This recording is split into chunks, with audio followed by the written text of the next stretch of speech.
નમસ્કાર 24 ન્યૂઝ ગુજરાતમાં આપનું સ્વાગત છે। સૌથી પહેલા જોઈએ આજના બ્રેકિંગ ન્યૂઝ। રાજ્યમાં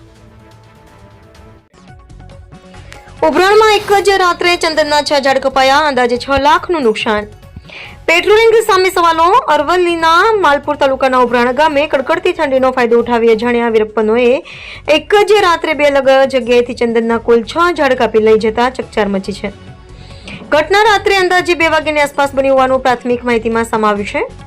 ઉભરાણ ગામે હેમંતભાઈ જયંતિભાઈ પટેલના મકાનની બાજુમાં આવેલા 2 ચંદનના ઝાડ કપાઈ ગયા હતા, જ્યારે પટેલ અરવિંદભાઈ શંકરભાઈના ખેતરમાંથી 4 ચંદનના ઝાડ થડમાંથી કાપી લઈ જવાયા હતા।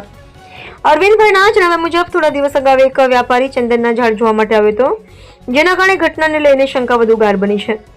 સવારે ઉઠીને જતા ચંદનના ઝાડ કપાયેલા દેખાતા ગામમાં ખળભળાટ મચી ગયો હતો।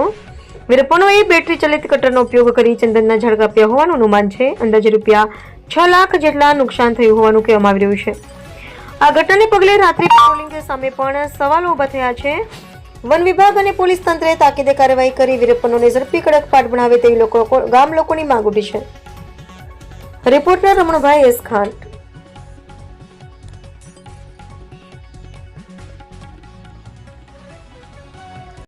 શંકરભાઈ બરાબર, મારા ખેતરમાંથી ચંદનનો 4 ઝાડ કપાયો છે। અંદાજે એની કિંમત થાય 4 લાખ રૂપિયા જેવી થાય।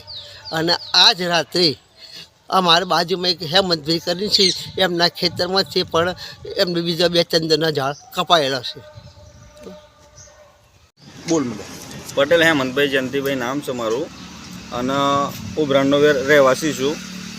અમારા ખેતરના અંદર ઘરના જોડે ખેતર છે, ત્યાં આગળ ચંદન વાયેલા હતા। ચંદન 2 નંગ વ્યવસ્થિત થઈ ગયેલા હતા તૈયાર, અને એ રાત્રે મશીનથી કટિંગ કરીને ચોરી કરીને લઈ ગયેલા છે।